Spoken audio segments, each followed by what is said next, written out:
الحمدللہ رب العالمین والصلاة والسلام علی سید الانبیاء والمرسلین وعلی آلہ واصحابہ اجمعین الی یوم الدین۔ الحمدللہ آج 4 جون 2023 کو سنڈے کے دن ہمارا یہ پبلک سیشن نمبر 97 انشاءاللہ منعقد ہونے جا رہا ہے۔ آپ کے یہ ریئل ٹائم سوالات پرچیوں کی شکل میں میرے پاس آ چکے ہیں۔ اللہ کا نام لے کے پرچیں شروع کرتے ہیں۔ پہلے میں ایک ضروری بات عرض کر دوں کہ بعض اوقات ایسی پرچیاں بھی آتی ہیں جن میں کوئی ایسا ٹاپک پوچھا ہوا ہوتا ہے آپ نے جو پوری ڈاکٹرن ہے، جو ہاں یا نہ میں جواب نہیں دیا جا سکتا، اس کے ساتھ کافی ساری چیزیں جڑی ہوئی ہوتی ہیں۔ اس کے لیے میں آپ کو اپنی کوئی ویڈیو ریفر کر دوں گا جس میں پوری تفصیل کے ساتھ اس کے اوپر میں نے گفتگو کی ہوگی۔ بعض اوقات 35-40 منٹ، بعض اوقات 1 گھنٹہ 2 گھنٹے، بعض اوقات 3 گھنٹے بھی چاہیے ہوتے ہیں کسی ٹاپک کو ہر اینگل سے کور کرنے کے لیے۔ ہماری کوشش یہ ہوتی ہے کہ ہم مخالفین کے دلائل بھی آپ کے سامنے رکھیں تاکہ آپ کو یہ پتہ چلے کہ اگر کسی نے یہ عقیدہ اڈاپٹ کیا ہے تو کس بنیاد پہ کیا ہے، بجائے اس کے کہ ہماری ویڈیو دیکھنے کے بعد آپ کسی دوسرے شخص کی ویڈیو دیکھیں جو بالکل 180 ڈگری بات کر رہا ہے اور پھر آپ آ کے مجھ سے کاؤنٹر کوشچن کریں۔ میں نے جتنی بھی ویڈیوز ریکارڈ کروائی ہیں تفصیلی، اس میں نے مخالفین کے ان دلائل کا بھی ذکر کر دیا ہے جو عموماً عام علماء کو پتہ ہی نہیں ہے، یعنی جو وہ سوچ سکتے تھے نا، ان ساری باتوں کے جوابات بھی میں نے ریکارڈ کروائے۔ اس کی وجہ یہ کہ میں جب بھی کوئی ٹاپک چوز کرتا ہوں کہ اس پہ ڈسکشن کی جائے تفصیلی، تو میں مخالفین کے بھی تمام دلائل کتابوں میں جو آئے ہیں ان کے بڑے علماء کے وہ پڑھتا ہوں، پھر جو ان کے بڑے سپیکرز ہیں ان کو بھی سنتا ہوں، اس کے بعد کوئی رائے قائم کرتا ہوں۔ بغیر کسی کو پڑھے یا سنے کوئی رائے قائم کرنا وہ آپ کے لیے خود بھی اللہ تعالیٰ کے حضور مجرم بننے والی بات ہے، اور پھر بعد میں بھی نقصان ہوتا ہے۔ ادھوری بات چلی جائے تو مخالفین جو ہیں وہ کیا سے کیا بنا لیتے ہیں، جس کا واضح ثبوت آپ چھوٹے چھوٹے کلپس کی شکل میں دیکھتے رہتے ہیں۔ کلپس کاٹے اس لیے جاتے ہیں تاکہ آپ اپنا لقمہ کسی اور شخص کے منہ میں ڈالیں، اور یقین کریں بعض اوقات تو اس قسم کے کلپس ہوتے ہیں کہ مجھے اپنے کلپس دیکھ کے اپنے پہ غصہ آتا ہے، کیا بکواس کر رہا ہے یہ بندہ سامنے بیٹھ کے۔ تو میں پھر وہ فیل کر سکتا ہوں کہ ایک عام آدمی کے اوپر کیا امپریشن جاتا ہوگا، لیکن اس کے بعد میں پھر اس پہ نہیں صرف رہتا، مجھے کوئی مخالف کا بھی ادھورا کلپ لا کے دے، یہ وقتی طور پہ دل میں خیال ضرور آتا ہے کہ بکواس کیا کر رہا ہے، لیکن میں کوئی رائے قائم نہیں کرتا جب تک کہ میں وہ پوری بات سن نہ لوں۔ میری کوشش ہوتی ہے کہ پوری بات مجھے پتہ چلے، بیچ میں سے ایک ٹکڑا ہے، عین ممکن ہے کہ یہ جو بات کر رہا ہے وہ کسی دوسرے کی بات کوٹ کر رہا ہو، یا پھر یہ بات واقعی منوان اسی طریقے سے قرآن و سنت میں آئی بھی ہو۔ تو بجائے یہ کہ انسان فائنل رائے قائم کرے کسی کے بارے میں، اس کی پوری گفتگو سن لے۔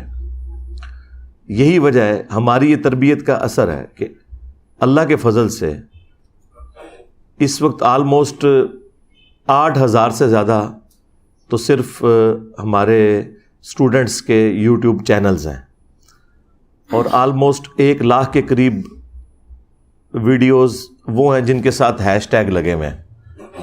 ہیش ٹیگ کے بغیر بھی بے شمار ویڈیوز ہیں، لیکن آپ ہمارے کسی اسٹوڈنٹ کی بھی کوئی ایک ویڈیو بھی ایسے نہیں دکھا سکتے کہ جس میں کسی مخالف عالم کی کوئی چھوٹی سی کلپنی سی کاٹ کے اور اسے کوئی غلط رنگ دینے کی کوشش کی گئی ہو، کیونکہ ہمارے مزاج میں یہ نہیں ہے، نہ یہ تربیت کی ہے کسی کی۔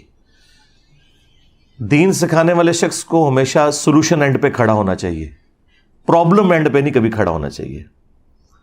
میں نے اپنی تحقیق کے دوران اپنی ینگ ایج کے اندر بہت کم لوگ ایسے پائے ہیں کہ جس سے جا کے جب آپ سوال کریں تو وہ اس سوال کو پازیٹیولی لیتا ہے، وہ فوراً ڈیفینسو موڈ میں جا کے آپ کے اوپر اٹیک کرنے کی کوشش کرتا ہے، کیونکہ اس کا مقصد آپ کی پرابلم کو سالو کرنا نہیں ہوتا بلکہ اپنے آپ کو ڈیفینڈ کرنا ہے۔ میرے پاس جتنے بھی کوشچنز آتے ہیں نا، میری کوشش ہوتی ہے میں سولوشن اینڈ پہ کھڑا ہوں اور یہ بات کسی طریقے سے ایک اچھے ٹیچر کی حیثیت سے سمجھا دوں. بعض اوقات کوئی ٹاپکس ایسے ہوتے ہیں جو پوری ڈاکٹرین ہوتے ہیں, ان کو آپ ایک جملے میں کور نہیں کر سکتے, جو مرضی آپ کریں. تو اس کے لیے میں پھر جب پرچیوں کو پڑھتا ہوں تو پھر میں اس میں آپ کو کوئی ویڈیو اپنی ریفر کر دوں گا کہ یہ میری ویڈیو دیکھ لیں, اس میں نے تفصیلی گفتگو کی ہے.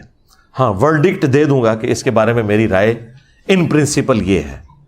لیکن اگر اس کو ایکسپلین کرنا شروع کرے تو میں اکثر کہتا ہوں کہ دیکھیں, اللہ تعالیٰ سے زیادہ تو کوئی اچھا ٹیچر نہیں ہے اور پیغمبر سے بہتر کوئی اسٹوڈنٹ نہیں ہے.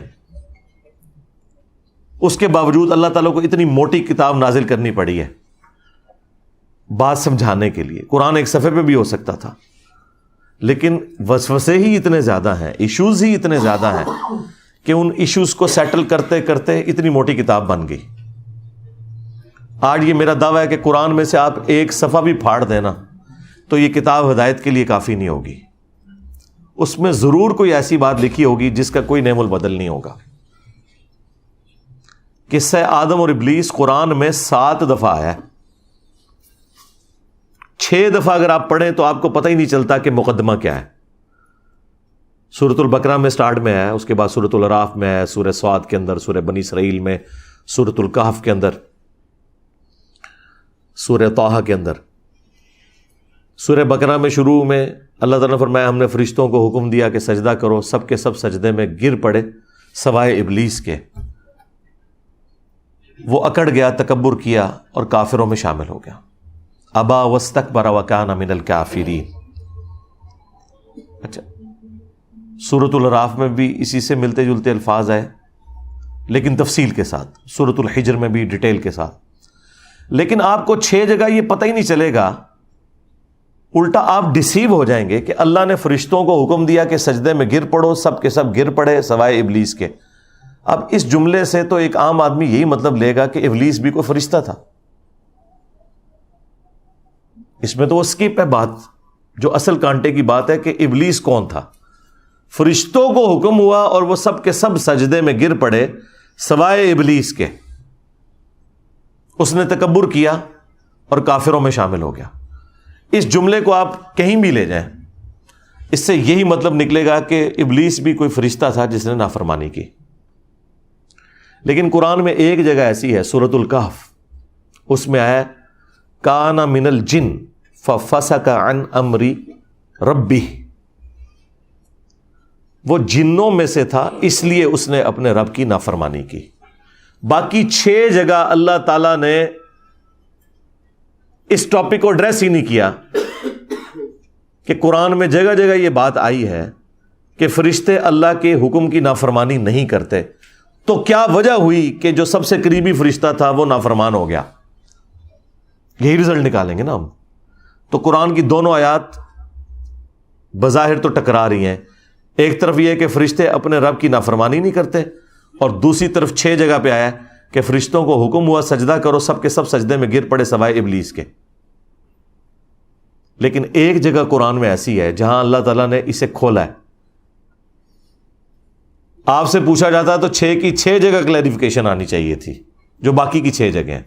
لیکن 7 جگہ میں سے ایک جگہ کلیریفیکیشن ہے, باقی 6 جگہ ان اٹینڈڈ ہے. یعنی کلپ کاٹ سکتے ہیں آپ قرآن میں سے بھی, اللہ تعالیٰ کا کلپ کاٹ سکتے ہیں کہ دیکھو ایک جگہ اللہ تعالیٰ فرما رہا ہے کہ فرشتے اللہ کے حکم کی نافرمانی نہیں کرتے, اور 6 جگہ اللہ تعالیٰ فرما رہا ہے فرشتوں کو حکم ہوا کہ سب کے سب سجدے میں گر پڑے سوائے ابلیس کے. تو یہ اللہ تعالیٰ کی بات خود غلط ثابت ہوگی نعوذ باللہ, کہ ایک طرف تو وہ کہہ رہے ہیں کہ فرشتے اللہ تعالیٰ کی نافرمانی نہیں کرتے, اور دوسری جگہ 6 دفعہ آیا کہ ایک فرشتہ اللہ تعالیٰ کا باغی ہو گیا. اگر وہ آپ وہ والا صفحہ پھاڑ دیں, سورۃ الکہف کی آیت نمبر 50, تو مجھے بتائیں سورۃ الکہف کی اگر آیت نمبر 50 نہ ہو, پوری انسانیت میں سب سے امپورٹنٹ ٹاپک قصہ آدم اور ابلیس, وہ آپ قرآن سے سمجھ ہی نہیں سکتے. الٹا آپ ڈسیو ہو جائیں گے, قرآن کی کریڈیبلٹی ختم ہو جائے گی کہ اس میں جھوٹ لکھا ہوا ہے نعوذ باللہ. تو یہ میں بتانا چاہ رہا ہوں کہ کلپ اللہ تعالیٰ کے بھی کاٹے جا سکتے ہیں اگر آپ کلپ کاٹنا چاہیں تو. اور یہی کرتے ہیں غیر مسلم بھی, آؤٹ آف کانٹیکسٹ قرآن کی آیات نکالی. جی قرآن میں لکھا ہے سورہ توبہ میں جہاں کوئی کافر نظر آئے اسے قتل کر دو. اسلام تو جو ہے وہ ہیومینٹی کا قاتل ہے. حالانکہ یہ ایک اسپیسیفک واقعے کی طرف اشارہ تھا جس میں ایک پیس ٹریٹی تھی کافروں اور مسلمانوں کے درمیان, اور اس میں یہ چیز طے تھی کہ اگر یہ ٹریٹی ٹوٹے گی تو پھر آگے معاملات اس طریقے سے نہیں چلیں گے. وہ کافروں نے مسلمانوں کو قتل کیا اور اس معاہدے کو توڑا. اس کے جواب میں اللہ تعالیٰ نے ان کافروں کے لیے کہا تھا کہ اب یہ جہاں بھی تمہیں ملے نا, ان کو چھوڑنا نہیں, کیونکہ انہوں نے مسلمانوں کو قتل کیا. اب بات ہی بالکل کچھ اور ہوئی.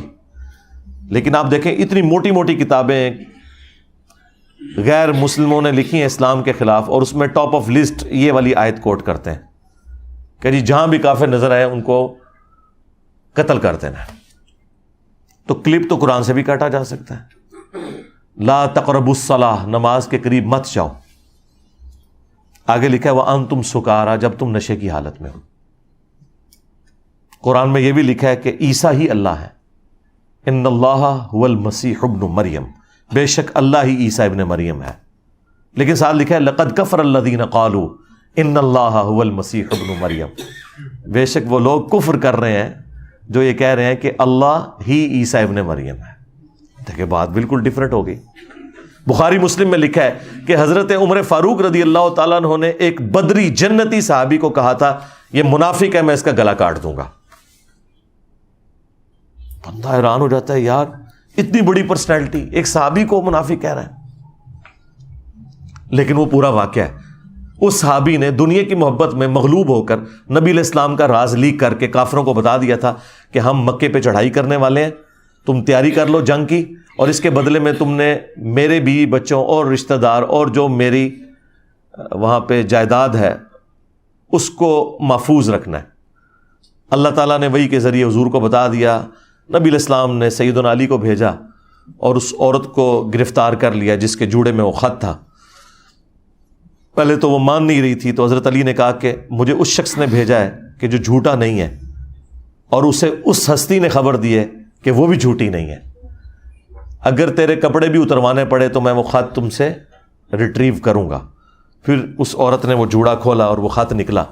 اب وہ خط جیسے حضور کی خدمت میں آیا تو آپ کیا سمجھ سکتے تھے حضرت عمر کا ریاکشن کیا غلط تھا؟ ابن ابی بلتا کو انہوں نے کہا یا رسول اللہ اجازت دیں اس منافق کا میں یہیں پہ گلا کاٹوں, اس نے نبی کے ساتھ غداری کی ہے. آپ نے فرمایا عمر چھوڑ دو. اصحاب بدر کی اگلی پچھلی غلطیاں اللہ نے معاف کر دی ہیں. پھر قرآن میں سورہ ممتحنہ کے اندر باقاعدہ آیات نازل ہوئی اتنے سخت الفاظ کے ساتھ, وہ ساری ابن ابی بلتا کے بارے میں ہے کہ تمہارا ایمان مکمل ہی نہیں ہو سکتا جب تک کہ تمہارے لیے ٹاپ پرائرٹی اللہ اس کا رسول نہ ہو جائے, اور تم ایسے لوگوں سے دوستیاں گانٹ رہے ہو کہ جو اللہ اور اس کے رسول کے دشمن ہیں. بڑے سخت الفاظ کے ساتھ اللہ تعالیٰ نے کنڈیم کیا. اب میں اس میں سے کلپ کاٹ لوں کہ حضرت عمر نے کہا کہ میں اس کا گلا کاٹ دوں گا, یہ منافق ہے. حضرت عمر نے بالکل ٹھیک کہا تھا, نبی کے ساتھ غداری ایک منافق ہی کر سکتا ہے. نبی علیہ السلام نے بھی بالکل ٹھیک کہا کہ یہ سب کچھ اس نے مجھ سے غداری اس لیے نہیں کی ہے کہ وہ مجھے پیغمبر نہیں مانتا, اس وجہ سے کہ دنیا کی محبت کا غلبہ ہو گیا. اور کس پہ ہو گیا؟ ایک بدری صحابی پہ. تو بنو امیہ شاہی کوئی نہیں. ہاں بدری جن کی اگلی پچھلی خطائیں معاف ہیں وہ بھی اپنے نبی کے ساتھ غداری کر جائیں. اس کا مطلب ہے کہ معصوم صرف پیغمبر ہوتا ہے, کوئی بڑے سے بڑا انسان معصوم نہیں ہو سکتا چاہے وہ صحابی کیوں نہ ہو. لیکن اس حدیث سے پھر امام بخاری نے ایک مسئلہ نکالا.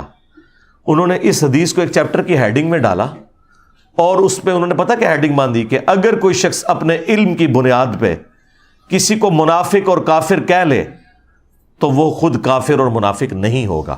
اس پہ وہ حدیث فٹ نہیں ہوگی بخاری مسلم کی کہ جس نے کسی مسلمان کو کہا اے کافر اے منافق اور وہ غلط کہہ رہا تھا تو اس پہ فتویٰ واپس آ جاتا ہے. امام بخاری نے فرمایا کہ یہ فتویٰ حضرت عمر پہ واپس اس لیے نہیں آئے گا کہ انہوں نے قرائن کی بنیاد پہ صحیح ڈیسیژن کیا ہے اپنی جگہ, اور اس سے بڑھ کر نبی علیہ السلام نے حضرت عمر سے توبہ بھی نہیں کروائی. بعد میں تو توبہ کروانی چاہیے تھی نا کہ تنوں غلط فہمی ہو گئی ہے, نہیں کروائی. مراد یہ یعنی رجوع ریکارڈ نہیں کروایا حضرت عمر کا. ہاں اب مجھے بتائیں حضرت عمر ایک بدری کو منافق کہیں اپنے علم کی بنیاد پہ, حضور وہ غلط بھی ثابت کر دیں, اور حضرت عمر سے رجوع بھی نہ ریکارڈ کروائیں، اور امام بخاری اس سے یہ رزلٹ نکالیں کہ اگر کوئی شخص کسی صحابی کو بھی کافر اور منافق کہے اس علم کی بنیاد پہ جو اس تک غلط بات پہنچی، تو وہ کافر اور منافق نہیں ہوگا۔ اور یہ جملہ جب میں بول دوں تو کہتا ہے یہ کسی صحابی کو کافر کہہ دو تو بندہ کافر نہیں ہوتا۔ سرکار صحابی تو چھوڑ دو، جو صبح شام مجھے گالیاں نکالتے ہیں نا، جنہیں میں مسلمان سمجھتا ہوں، میں تو انہیں بھی کافر کہوں تو میں کافر ہو جاؤں گا۔ یہ اتنا سینسٹیو ایشو ہے، میں انہیں کافر نہیں مانتا۔ تو صحابی تو بہت اعلیٰ ترین درجہ ہے، لیکن جس شخص کو اپنے علم کی بنیاد پہ کوئی غلط بات پہنچی اور اس نے کسی صحابی کے بارے میں غلط رائے قائم کر لی اور معاذ اللہ کسی صحابی کو کافر اور منافق کہہ لیا، تو وہ کافر نہیں ہوگا۔ ہم اس کی اصلاح کی کوشش ضرور کریں گے۔ آج اگر کسی غالی رافضی کو یہ بتایا گیا کہ سیدہ فاطمہ کا قاتل سیدنا عمر ہے، تو ظاہر ہے اس نے تو سیدنا عمر کو گالی ہی دینی ہے۔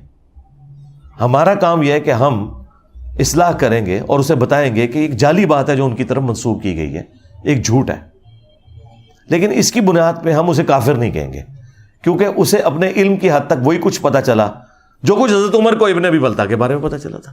یہ پیورلی فقہی بحثیں تھیں، یہ پیورلی ایک علمی گفتگو تھی جو کتابوں میں لکھی ہوئی تھی، لوگ ہمیشہ سے ایکسیپٹ کرتے تھے۔ میں نے آگے چونکہ اسے ویڈیو میں بیان کیا، اور ویڈیو میں بیان کرنے سے یہ ہوا کہ جو ہمارے مخالفین تھے وہ تو بیچارے قصے کہانیاں سناتے تھے، انہوں نے کبھی بھی قرآن و حدیث بیان ہی نہیں کیا تھا۔ وہ بیچارے اپنی عزت چھپانے کے چکر میں میرے چھوٹے چھوٹے کلپ کاٹ کے دیکھو جی انہیں کہ کہتا جے، دیکھو جی انہیں کہ کہتا جے۔ اچھا، مجھے اس کا کوئی نقصان نہیں ہوا۔ آپ میں سے مجھے بتائیں کتنے لوگ ہیں، چلے ریئل ٹائم ہم ڈیٹا لے لیتے ہیں، آپ میں سے کتنے لوگ ہیں کہ جنہیں میرا تعارف نیگیٹو ہوا تھا سٹارٹ میں؟ ذرا ہاتھ کھڑا کریں۔ شکریہ میرے تمام وہ علماء کرام، کام چک کے رکھو، ٹھیک ہے؟ یہ پبلسٹی انہوں نے کروائی ہے نا۔ تو جتنا بولتے ہیں اتنی اپنی بدنامی اپنے ذمہ لیتے ہیں۔ اللہ تعالیٰ نے انسان کو عقل دی ہوئی ہے، آپ چھوڑ دیں، میرے بارے میں تو چھوڑ دیں، اللہ کے نبی علیہ السلام کے بارے میں بھی نیگیٹو تعارف کروایا گیا ہے۔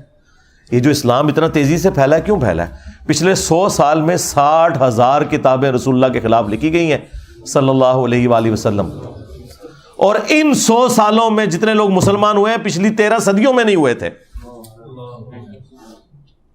60,000 کتابیں، 2 سے زیادہ کتابیں روز کی بنتی ہیں۔ 60,000 کتابوں کے جواب دینے کے لیے بھی ہمیں عمر نوح چاہیے۔ ہم جواب دیتے ہیں ڈاکٹرن کا، ہر بات کا جواب نہیں دیا جاتا، ڈاکٹرن کا جواب ہوتا ہے۔ تو کیا نبی علیہ السلام کو انہوں نے ملائن کر لیا؟ کیونکہ اب میڈیا کا دور ہے، لوگوں نے اسٹڈی کیا۔ 9/11 کے واقعے کے بعد ٹوئنس ٹاور کا جو اٹیک ہوا تھا 2001 میں، ہزاروں نہیں لاکھوں لوگ مسلمان ہو چکے ہیں۔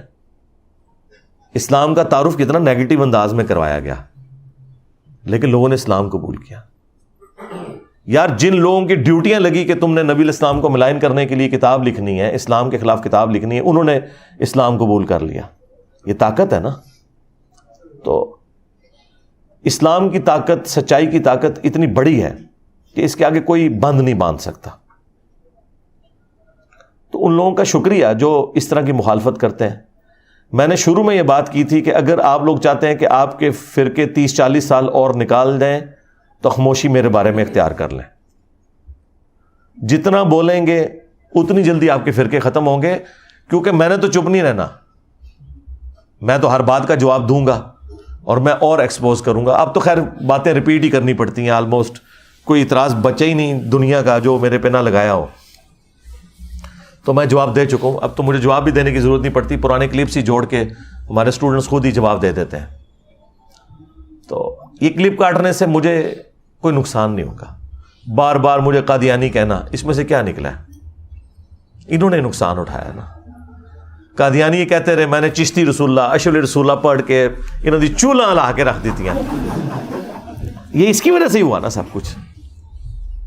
تو انہوں نے نقصان ہی اٹھایا نا اس کی وجہ سے۔ جتنا پروپیگنڈا کرتے ہیں میں اتنا ہی پھر دلیری کے ساتھ آ کے نہ مقابلہ کرتا ہوں کہ یار یہ یوں نہیں، یہ یوں تھا.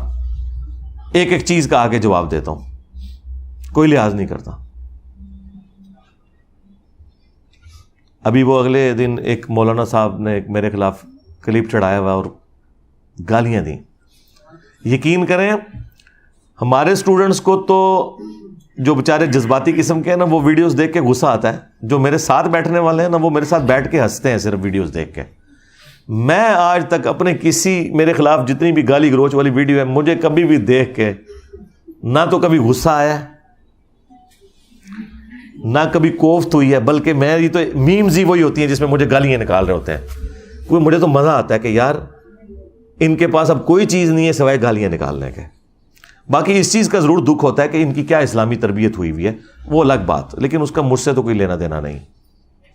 تو اگلے دن ایک مولانا نے ایک ویڈیو چڑھائی ہوئی کہ انجینئر صاحب کہتے ہیں ماں تے شاہی کوئی نہیں.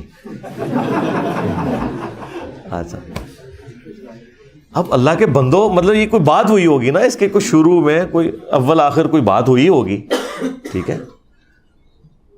یہ بات تو اللہ کے نبی نے بات کی ہوئی ہے. بخاری مسلم دونوں میں حدیث ہے، تم میں سے کوئی شخص اس وقت تک مومن ہی نہیں ہو سکتا جب تک کہ میں اسے اس کے ماں باپ، اولاد، سب لوگوں سے بڑھ کر عزیز نہ ہو جاؤں. اسی کو میں نے ٹرانسلیٹ کیا کہ جہاں کہیں اللہ اور اس کے رسول کی بات آ جائے وہاں ماں باپ تو شاہی کوئی نہیں. آپ مجھے بتائیں، یہ تو حدیث ہے بخاری مسلم کی.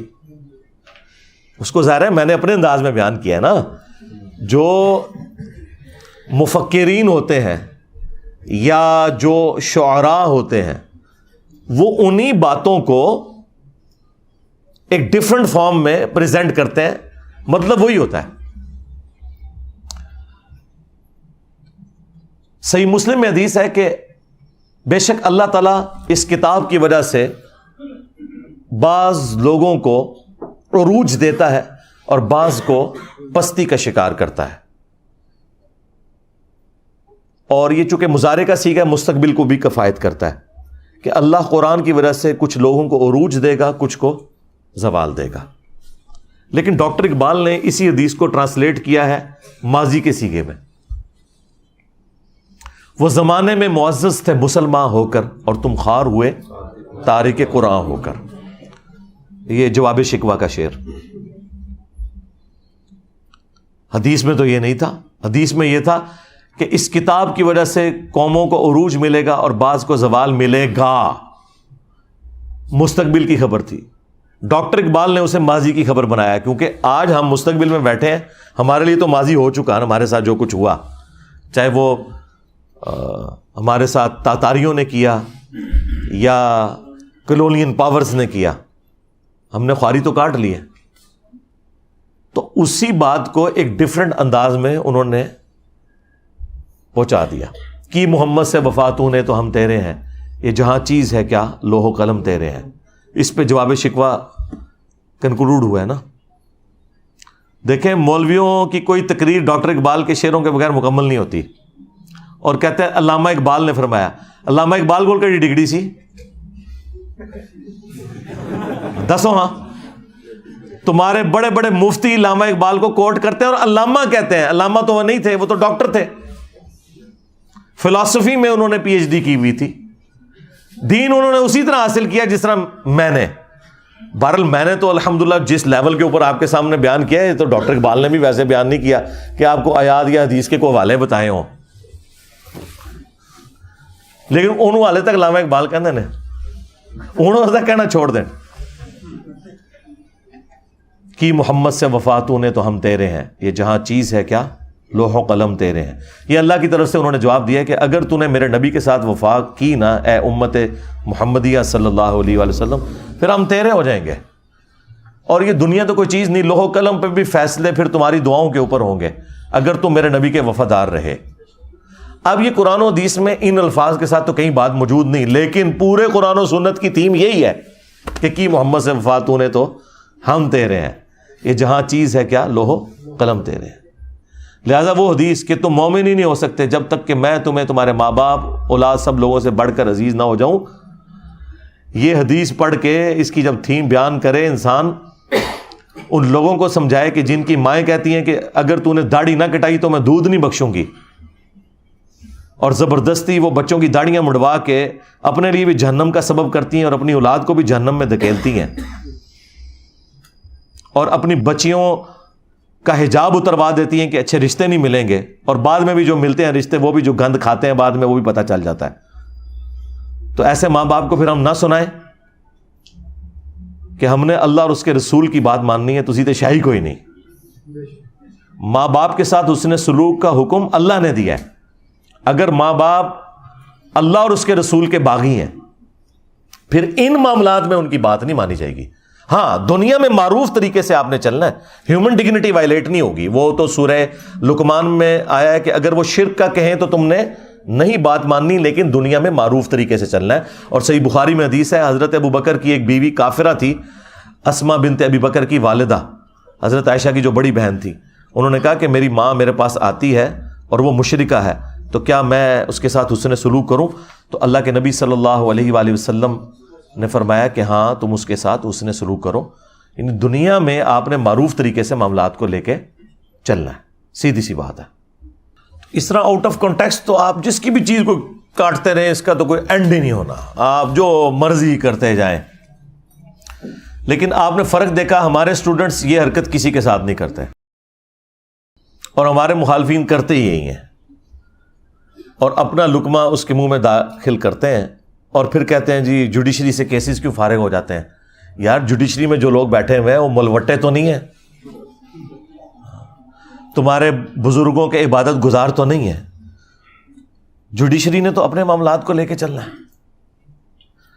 انہوں نے تو آئین اور قانون کے مطابق معاملے کو دیکھنا ہے، یہ بات اس طرح ہے یا نہیں ہے، اس کے بعد انہوں نے فیصلہ سنا دینا، ان کو تو اس سے غرض ہی کوئی نہیں ہے۔ تو یہ اسی لیے اس طرح کی آؤٹ آف کانٹیکسٹ چیزیں فارغ ہوتی ہیں کہ وہ باتیں ویسے ہوتی نہیں ہیں۔ اور دوسرا، ان چیزوں سے آپ کو یہ پتہ چل گیا کہ ہمارے مخالفین کے پاس نہ اب قرآن بچا ہے نہ سنت بچی ہے کہ وہ پیش کر سکیں ہماری مخالفت میں۔ پہلے بھی خیر کوئی نہیں تھے پیش کرتے، ابھی بھی کوئی تھوڑا بہت کوئی پڑھن پہ گئے نے، تو وہ وجہ صرف یہ ہے کہ میں نے قرآن و سنت بیان کرنا شروع کیا تو اب یہ جمعے کے خطبوں میں تیاری کرتے ہیں اور کوئی نہ کوئی قرآن کی آیت یا حدیث بیان کر کے کوشش کرتے ہیں کہ پبلک کو بتائیں، ریفرنسز دیں نہ دیں ان کی اپنی مرضی۔ تھوڑا بہت کوئی ابھی علمی شغف بھی آیا تو ابھی آنا شروع ہے، اچھی بات ہے، ہم اسے اپریشیٹ کرتے ہیں، ایسے ہی ہونا چاہیے۔ تو اس لیے میں جب کسی ٹاپک کے اوپر بات کروں اور وہاں پہ تفصیلی جواب ریکوائرڈ ہو تو میں بتا دوں گا آپ کو کہ بھی فلاں ویڈیو دیکھ لیں۔ ہر دفعہ تو میں ہر جواب کو ریپیٹ نہیں کر سکتا، اس کا تو پھر ہم تو یہاں کئی دن بیٹھے رہیں گے سوالات کے جوابات کے لیے۔ ورڈک دینا یہ میری ذمہ داری ہے، پرچی پڑھ کے آپ تک بات صحیح طریقے سے پہنچانا۔ اچھا، یہ باتیں میں جان بوجھ کے اس لیے کرتا ہوں کہ میں آج کے دور کا انسان ہوں۔ ہمارے استاد ڈاکٹر اسرار صاحب رحمہ اللہ تعالیٰ ان کی غلطیوں سے درگزر فرمائے، انہیں نیک کاموں کا اجر عطا فرمائے۔ یہ میں ڈمی میوزیم والے ڈاکٹر اسرار صاحب کی بات نہیں کر رہا، پیچھے کرو کیمرہ دکھایا کرو نا، تسی شارٹاں بنانے تے لگے ہوئے ہو۔ تو میں ان کی بات نہیں، اوریجنل والے ڈاکٹر اسرار صاحب کی بات کر رہا ہوں، یہ ہم نے ان کی یاد میں رکھا ہوا ہے انہیں۔ تو ڈاکٹر اسرار صاحب رحمہ اللہ تعالیٰ کی کافی ساری باتیں مجھے بعد میں رہ کے یاد آتی ہیں۔ وہ ایک بات یہ بھی کہا کرتے تھے کہ جو بھی نبی الاسلام کے پیٹرن پہ دعوت کا کام کرے گا تو اسے ان تمام تکالیف سے گزرنا پڑے گا جن تکالیف سے اللہ کے نبی الاسلام، ان کے صحابہ اور اہل بیت گزرے ہیں علیہم السلام اجمعین ورضی اللہ عنہم اجمعین۔ تو کسی نہ کسی درجے میں۔ اور دوسرا وہ یہ بات کیا کرتے تھے، وہ کہتے تھے مجھ سے بڑے قرآن کے علماء موجود ہیں لیکن لوگ ان کی تقریر میں بھی عربی خطبے میں ہی جاتے ہیں، اور میں کوئی عالم بھی نہیں ہوں لیکن لوگ میری بات سنتے ہیں۔ وہ کہتے تھے اس لیے کہ میں MBBS ڈاکٹر ہوں، جس کی وجہ سے میرے پاس دنیاوی تعلیم ہے، اور میں آج کے دور کا انسان ہوں۔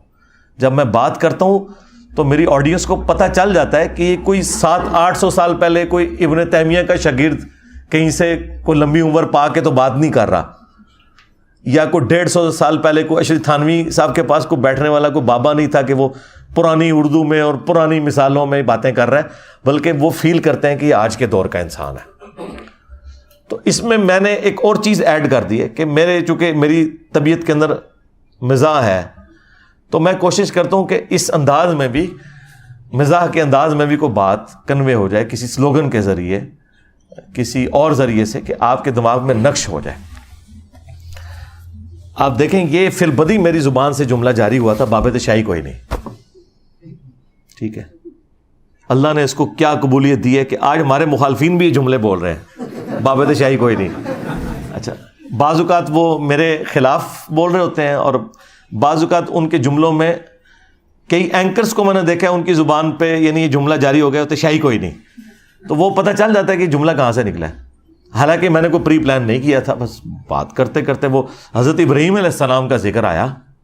وہ اکثر لوگ ہمیں بھی کہتے ہیں نا جی، وہ حضرت موسیٰ علیہ السلام کو جب اللہ تعالیٰ نے فرعون کے پاس بھیجا تو کہا کہ گفتگو نرمی سے کرنی ہے تاکہ شاید کوئی اصلاح کا دروازہ اس کے لیے کھل جائے۔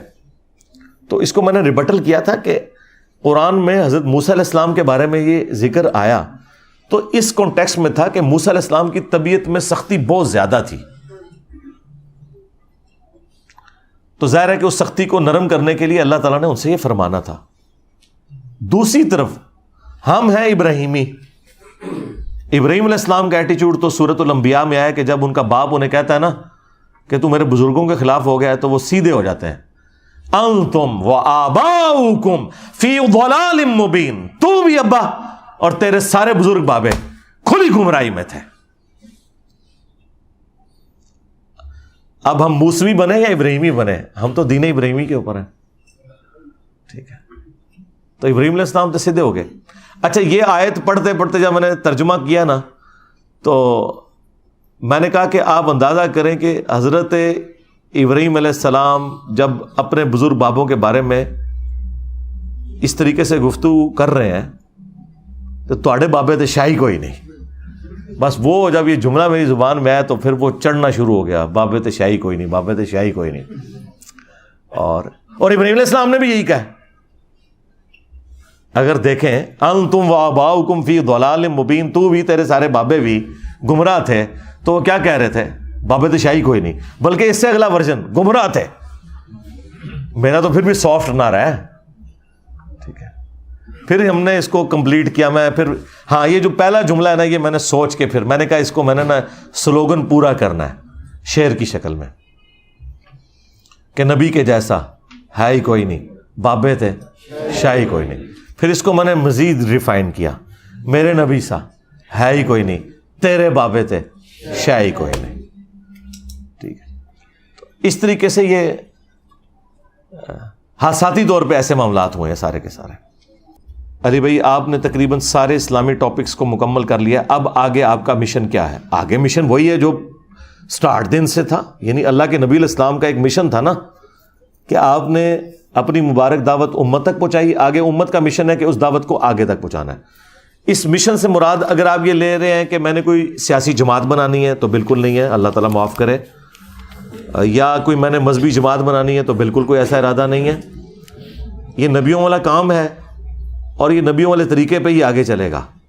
کنتم خیر امۃ اخرجت للناس تأمرون بالمعروف وتنہون عن المنکر، تم بہترین امت ہو جو لوگوں کے نفع کے لیے نکالی گئی کہ لوگوں کو نیکی کا حکم دیتے ہو اور برائی سے روکتے ہو۔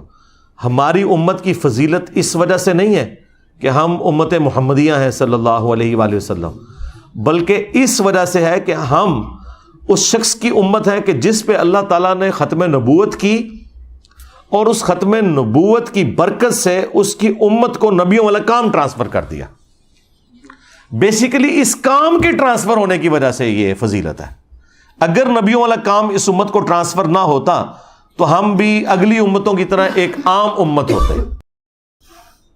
لیکن دیکھیں یہ خوش نصیب امت، بخاری مسلم میں آیا کہ قیامت کے دن بعض انبیاء اس حال میں اللہ کے حضور آئیں گے کہ کسی کے ساتھ صرف 4 بندے ہوں گے جو ان پر ایمان لائے، کسی کے ساتھ 3، کسی کے ساتھ 2، کسی کے ساتھ 1، اور کسی کے ساتھ 1 بھی نہیں ہوگا، اکیلا آئے گا کہ یا اللہ میں نے اپنی پوری کوشش کی، کسی نے بات ہی نہیں سنی۔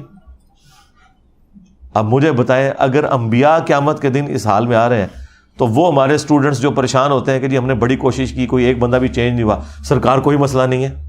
ہمارے استاد ڈاکٹر سرار صاحب کہا کرتے تھے جس نے کسی کو اللہ کے نبی کا پیغام پہنچا دیا, اسے ہدایت ملے نہ ملے اس کی اپنی ہدایت ہو گئی ہے, کیونکہ اس نے وہ جو 4 شرائط ہیں ان پہ عمل کر لیا ہے. الا الذین آمنوا وعملوا الصالحات, یہ بڑا آسان ہے.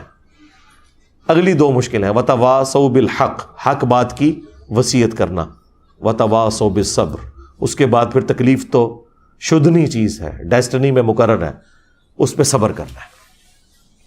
تو جب آپ کسی کو دعوت دیتے ہیں, اس کے اگینسٹ آپ کو جو تکلیف اٹھانی پڑتی ہے, کبھی اس کی تیکھی باتیں سن کے اور کبھی ہلکی سی مایوسی چھا جاتی ہے کہ یہ بات کیوں نہیں سمجھ رہا, تو بس آپ کی وہ 4 شرائط پوری ہوگی, آپ اپنا جنت کا ٹکٹ کٹوائیں اور نکلیں. یہ آپ کے اپنے ٹکٹ کے لیے 4 چیزیں ضروری ہیں. آپ اختلافی موضوعات پر بہت زیادہ بولتے ہیں, لیکن ان کی نسبت آپ حقوق العباد پہ بہت کم بولتے ہیں. بالکل آپ نے غلط کہا. حقوق العباد پہ بھی جتنی ویڈیوز میری ہیں اور کسی کی نہیں ہیں. آپ نے چونکہ اختلافی موضوعات ہی سنے ہیں تو آپ کو پتہ ہی نہیں چلے گا. اب جنہوں نے ہدایہ وکٹری چینل یا ہدایہ پورٹل چینل سنا ہے نا, آپ ذرا ادھر نیچے جا کے لوگوں کے کامنٹس دیکھیں کہ علی بھائی کی ہمیں یہ بات بڑی پسند ہے کہ وہ کوئی اختلافی بات نہیں کرتے. ادھر یہ لکھا ہوا ہے نیچے. کیوں بھائی؟ جنہوں نے ممی ڈیڈی چینلز دیکھے ہوئے ہیں انہیں کیا پتا کہ یہ بھی مسئلے ہیں. ٹھیک ہے, اب مجھے بتائیں, نعمان علی خان ہے, ڈاکٹر ذاکر نائک ہے, ان بیچاروں کا سب کانٹیننٹ کے مسلمانوں سے کیا لینا دینا؟ یہاں تو ایک بندہ پوری کھونگ ہے. بندہ, مولوی تو چھوڑ دیں, مولوی تو ڈین ہے, بندے جڑے نے کھونگا نے. تو ادھر تو پھر میری جیسی بڑی ڈین چاہیے نا ان کے اوپر. ہاں, تو یہ ادھر کے مسائل ہیں. ٹھیک ہے, تو ادھر تو پھر یہی چیز چاہیے ہوگی. تو اس لیے میں ہر ٹاپک کو ایڈریس کرتا ہوں. ایتھیزم کے خلاف سب سے زیادہ میری ویڈیوز ہیں, باقی تو صرف ویلاگز بناتے ہیں کہ جی ہو گیا. درجنوں ویڈیوز اس سے بیسٹ فارم میں کسی نے اور پریزنٹ ہی نہیں کی ہیں, سائنٹیفک فیکٹس کے اوپر, حقوق العباد کے اوپر. اور سب سے بڑھ کر یار قرآن کی تفسیر, اس پلانٹ ارتھ پہ کتنے بندے ہیں جنہوں نے پوری قرآن کی تفسیر ریکارڈ کروائی ہو؟ طارق جمیل صاحب نے قرآن کی تفسیر ریکارڈ کروائی ہے, الیاس قادری صاحب نے, ثاقب رضا مصطفی صاحب نے. میں نے دوسری دفعہ شروع کی ہوئی ہے. ایک دفعہ 344 لیکچرز میں, اور دوسرے بھی 150 ہو چکے ہیں. سورہ یونس مکمل ہوئی ہے. ابھی تو صرف میں آپ کو یہ بتا رہا ہوں کہ میں نے کام کیا ہے. ابھی میں اگر اس کا کریٹیکل انالیسس کروں کہ باقی لوگوں نے تفسیر کیا ریکارڈ کرائی اور میں نے کیا مواد دیا ہے, تو وہ تو کمپیریزن ہی کوئی نہیں ہے. ہاں, میں جس طرح کراس ریفرنسز آیات کے, احادیث کے دیتا ہوں, اور پھر تمام اختلافی موضوعات کے اوپر تفصیل سے بولتا ہوں, وہ ڈاکٹر سرار صاحب نہیں بولے, نہ ان کی کمپیٹنسی تھی, کیونکہ وہ کہتے تھے میں اختلافی موضوعات میں امی ہوں. لیکن میں نے ہر آیت جو کسی فرقے کی دلیل تھی, جب میں اس پہ آیا ہوں, میں پھر تفصیل سے بولوں کہ یہ آیت ہے, اس سے یہ رزلٹ نکالتے ہیں. میں اب آپ کو آپٹیمل سولوشن دیتا ہوں. اسی وجہ سے 344 لیکچرز میں ہوا نا, ورنہ 100 لیکچرز میں بھی پورا قرآن مکمل ہو سکتا تھا.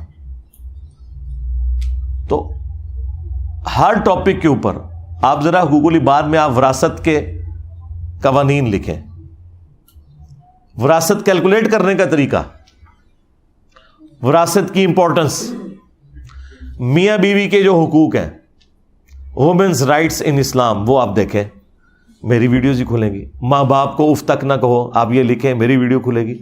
تو یہ آپ کا موقف غلط ہے. ہاں, آپ کو جن لوگوں نے شیئر کروائی ہے ویڈیو کوئی, تو ظاہر ہے وہی والی کروائی ہوگی. تو اب رمضان کے مہینے میں ظاہر ہے روزوں سے متعلق ہی اگر کوئی آپ کو بات شیئر کرے تو آپ کو تو یہ لگے گا کہ شاید میں صرف رمضان کے روزوں پہ ہی بولا ہوا ہوں. تو ایسا تو نہیں ہے. ابھی تو آپ محرم آنے دیں تو آپ کو لگے گا کہ محرم پہ ہی بولا ہوا ہوں صرف. ٹھیک ہے نا. تو ہر ٹاپک پہ بات کی ہوئی ہے اللہ کے فضل سے, اب بے فکر ہے. ہمیں کچھ بھائی کہتے ہیں کہ حضرت علی حضرت معاویہ کا معاملہ اسلام کا تاریخی معاملہ. نہیں جی, تاریخی معاملہ نہیں ہے. انہی بھائیوں نے ہی آپ کو بتایا ہوا ہے کہ نبی الاسلام کی حدیث ایک مرفوع مشکات کے اندر اور مسند احمد کے اندر, اس کی سند میں کلام ہے, لیکن بعض محدثین اسے صحیح سمجھتے ہیں, اور جو صحیح سند ہے فضائل صحابہ امام نمبر کی کتاب میں موقوفاً مولا علی سے ہے کہ حضرت علی کی وجہ سے 2 فرقے جہنم میں جائیں گے، ایک محبت میں غلوف کر کے، ایک دشمنی میں. تو آپ کیا سمجھتے ہیں کہ یہ معاملہ فروئی رہ جاتا ہے جب آپ کی جہنم اور جنت کا فیصلہ ہو رہا ہو؟ اور پھر اسپیسیفکلی آپ نے جس جنگ کا ذکر کیا اس کے بارے میں تو بخاری میں حدیث ہے 2812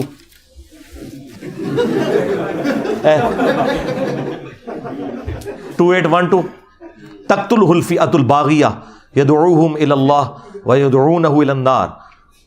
افسوس ہے عمار، تجھے ایک باغی جماعت قتل کرے گی، تو انہیں اللہ اور جنت کی طرف بلائے گا، وہ جماعت جہنم کی طرف بلائے گی. بھائی جہاں پہ اتنی بڑی بڑی باتیں ہو رہی ہیں وہاں آپ کہہ رہی ہیں تاریخی بات ہے صرف. ہاں اگر آپ ہسٹری کے پوائنٹ آف ویو سے کہہ رہے ہیں وہ تو قرآن بھی تاریخی کتاب ہے، ایک قرآن میں بھی تو تاریخ بیان ہوئی ہے.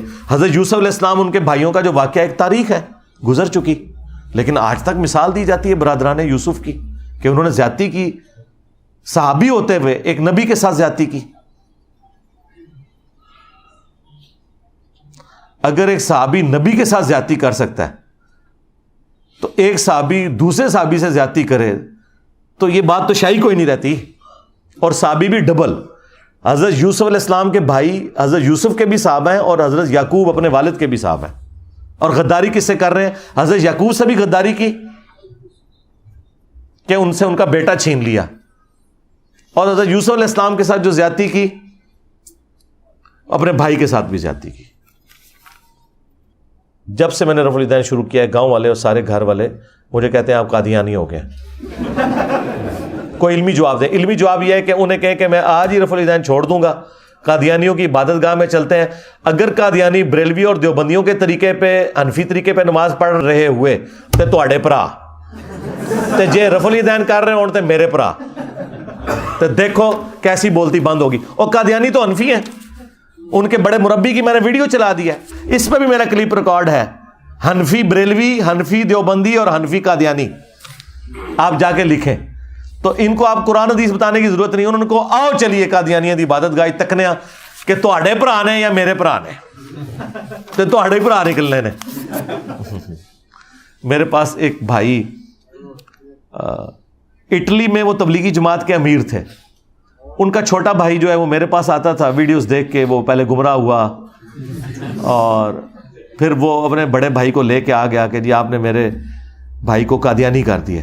میں نے ان کی بات بڑی تحمل مزاجی سے سنی. میں نے کہا جی کوئی لڑنے والی بات نہیں ہے، ہمارے گھر کے قریب ہی آلموسٹ 1 کلومیٹر سے بھی کم فاصلے پہ قادیانیوں کی عبادت گاہ ہے، ہم وہاں جاتے ہیں.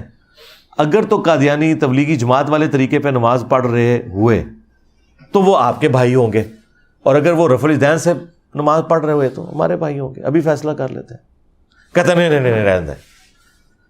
تھوڑی دیر پہلے کانفیڈنس لیول آسمان پہ، اور تھوڑی دیر بعد ہونا تو چاہیے تھا کہ وہ کہتا کہ جی میں آپ سے معافی مانگتا ہوں، میں نے جھوٹا الزام لگایا، میں آپ کے ساتھ چلتا ہوں. تو آپ ذہن میں رکھیں قادیانی رفع الیدین نہیں کرتے، قادیانی بریلویوں اور دیوبندیوں کے طریقے پہ نماز پڑھتے ہیں، اس طریقے پہ نہیں پڑھتے جو بخاری مسلم میں آئے. سیدنا سعد بن وقاص رضی اللہ تعالیٰ عنہ شیعان علی میں سے تھے. کیا انہوں نے بھی جمل صفین میں مولا علی کا ساتھ نہیں دیا؟ جی انہوں نے ساتھ نہیں دیا، لیکن وہ اس طرح کے بھی نیوٹرل نہیں تھے کہ جو دونوں پارٹیوں کو غلط سمجھتے ہوں. وہ حضرت علی کے ساتھی تھے اس حوالے سے کہ اپنی وفات تک سعد ابن ابی وقاص رضی اللہ تعالیٰ عنہ بنو امیہ کے مخالف رہے. اور میرے ریسرچ پیپر جو کربلا والا ہے اس میں آپ کو کتنی روایتیں ملیں گی کہ جب کبھی بھی بنو امیہ نے حضرت علی کے بارے میں کوئی بکواس کیا تو سعد ابن ابی وقاص ان کو ٹوکتے تھے اور مخالفت کرتے تھے. آپ دیکھیں یہ سنن نسائی الکبریٰ میں حدیث ہے، خصائص علی والے چیپٹر کے اندر میں نے اس میں ڈالی ہے. کچھ تابعین سعد ابن ابی وقاص کو ملنے آتے ہیں تو حضرت سعد ابن ابی وقاص پہلی بات ہی ان سے یہ کرتے ہیں کہ میں نے تمہارے بارے میں سنا ہے کہ تم حضرت علی کے بارے میں نازیبا کلمات اپنی زبان سے نکالتے ہو. تو تابعین کہنا شروع ہوئے کہ معاذ اللہ، اے او نہیں معاذ اللہ، اے معاذ اللہ زبر نال، معاذ اللہ، اللہ کی پناہ، ہم سوچ بھی نہیں سکتے حضرت علی کے بارے میں. تو سعد ابن ابی وقاص نے فرمایا کہ یہ جو بنو امیہ کے لوگ ہیں یہ اگر میرے سر کے درمیان میری مانگ کے اوپر آرا رکھیں لوہے کا اور مجھے دھمکی لگائیں کہ تیرے 2 ٹکڑے کر دیے جائیں گے، تو حضرت علی کے بارے میں کوئی ایک جملہ بھی ایسا بول جو نیگیٹو ہو تو میں اپنے 2 ٹکڑے کروا لوں گا، لیکن حضرت علی کے بارے میں ایک جملہ بھی میں تنقیص کا نہیں بولوں گا، کیونکہ جو کچھ میں نے رسول اللہ سے حضرت علی کی شان میں سن رکھا ہے۔ تو سعد ابن ابی وقاص تو اتنے دلیر تھے اس معاملے میں۔ پھر اسی چیپٹر میں سنن نسائی الکبریٰ کے خصائص علی والے میں وہ روایت موجود ہے جو مسلم شریف میں 6220 ہے، جب امیر شام نے ابھارا تھا سعد ابن ابی وقاص کو کہ آپ حضرت علی کی تنقیص کریں، انہوں نے کہا میں کبھی بھی نہیں کروں گا، میں نے 3 باتیں ایسی سنی ہیں علی کے بارے میں کہ مجھے ایک بھی مل جائے تو میرے لیے سرخ اونٹوں سے بہتر ہے۔ اور یہ وہ شخص کہہ رہا ہے کہ جو حضور کا ماموں ہے، عشرہ مبشرہ میں سے ہے، خود جنتی صحابہ میں سے، پہلے 10 مسلمانوں میں سے ہے سعد ابن ابی وقاص، اور خود مولا علی بخاری مسلم میں روایت کر رہے ہیں کہ میں نے اپنے کانوں سے نبی الاسلام سے ایک شخص کے بارے میں یہ سنا ہے کہ میرے باپ تیرے پہ قربان، سعد تیر چلا غزوہ احد کے موقع پر، اور وہ سعد کہہ رہا ہے کہ مجھے علی ولی ایک فضیلت بھی مل جائے نا تو میرے لیے وہی کافی ہے۔ پھر انہوں نے کہا سن معاویہ 3 فضائل، مسلم شریف 6220۔ نمبر 1، نبی الاسلام نے خیبر کے موقع پر فرمایا تھا کل اس کے ہاتھ میں جھنڈا دوں گا جو اللہ اور اس کے رسول سے محبت کرتا ہے، اللہ اور اس کا رسول اس سے محبت کرتے ہیں۔ ہم پوری رات اس شوق میں سوئے نہیں کہ وہ خوش نصیب کون ہوگا، اور صبح مولا علی کو حضور نے جھنڈا دیا۔ اور مسلم کے الفاظ ہیں، ابو ہریرہ کہتے ہیں کہ حضرت عمر مجھ سے کہا کرتے تھے کہ مجھے اس دن حضرت علی پہ رشک آیا کہ کاش وہ جھنڈا مجھے ملتا۔ دوسرا، غزوہ تبوک کے موقع پر فرمایا تھا کہ علی کی میرے ساتھ وہی نسبت ہے جو ہارون کی موسیٰ کے ساتھ، مگر میرے بعد کوئی نبی نہیں، کیونکہ یہ پہلا اور آخری موقع تھا کہ جنگ میں حضرت علی حضور کے ساتھ نہیں تھے، آپ نے انہیں اہل مدینہ کے اوپر اپنا خلیفہ چھوڑا، جس طرح کوہ طور پہ جاتے وقت حضرت موسیٰ نے حضرت ہارون کو چھوڑا تھا۔ تیسرا، جب آیت مباہلہ نازل ہوئی آل عمران 61، تو نبی الاسلام نے حسن و حسین، فاطمہ اور مولا علی کو لیا اور کہا اللہم ہؤلاء اہل بیتی، اے اللہ یہ میرے اہل بیت ہیں، نجران کے کرسچنز کے ساتھ جب آپ کا مباہلہ تھا۔ یہ حدیث سنن نسائی الکبریٰ میں موجود ہے، اس میں آگے الفاظ ہیں کہ سعد ابن ابی وقاص کا بیٹا کہتا ہے پھر جتنا عرصہ حضرت معاویہ مدینہ شریف میں رہے، حضرت علی کے بارے میں ایک جملہ بھی تنقیص کا نہیں نکالا، میرے باپ نے ڈانٹا ہی ایسا تھا۔ تو حضرت سعد ابن ابی وقاص ہر موقع پہ ڈانٹتے تھے۔ المستدرک الحاکم میں وہ تفصیلی حدیث نہیں ہے کہ مدینے کے بازار سے حضرت سعد گزر رہے تھے تو ایک ہجوم دیکھا انہوں نے، ایک گھوڑ سوار تھا جو حضرت علی کے اوپر سب و شتم کر رہا تھا، تو حضرت سعد ابن ابی وقاص نے اپنی سواری وہاں روکی تو لوگوں نے ان کے احترام میں وہ راستہ چھوڑ دیا۔ آپ مجمع کو چیرتے ہوئے آگے آئے اور کہا کہ تو کس دلیل کی بنیاد پہ حضرت علی کے بارے میں یہ بکواس کر رہا ہے؟ مجھے بتا، کیا علی پہلا شخص نہیں جو رسول اللہ پر ایمان لایا؟ کیا علی پہلا شخص نہیں جس نے رسول اللہ کے ساتھ نماز حرم میں ادا کی؟ کیا علی وہ شخص نہیں کہ جو ہر جنگ میں حضور کا جھنڈا آگے لے کے چلتا تھا؟ کیا علی وہ شخص نہیں ہے کہ جو حضور کا داماد ہے، فاطمہ کا شوہر، جن سے حضور کی آل آگے چلی ہے؟ انہوں نے حضرت علی کے اتنے فضائل سنائے اور اس کے بعد کہا کہ اے اللہ اپنی قدرت کا کرشمہ دکھا، یہ تیرے ولیوں میں سے ایک ولی کے بارے میں بکواس کر رہا ہے، اسی وقت اس سے بدلہ لے۔ بس اتنی بات حضرت سعد نے کی، وہ تو ظاہر مستجاب الدعوات تھے، تو وہ اس کا گھوڑا بدکا اور اس گھوڑے نے اپنے گھوڑ سوار کو، پاس ہی ایک پتھر تھا اس کے اوپر پٹخا، اس کی ادھر ہی جو ہے جان نکل گئی، وہ آرام موت مر گیا۔ تو یہ میں نے آپ کو 3 مختلف مواقع پہ سعد ابن ابی وقاص کا بتایا کہ وہ کتنے بڑے شیان علی میں سے تھے اور وہ حضرت علی کے دفاع کے لیے ہمیشہ کھڑے ہوتے تھے۔ باقی آپ ریسرچ پیپر پڑھ لیں۔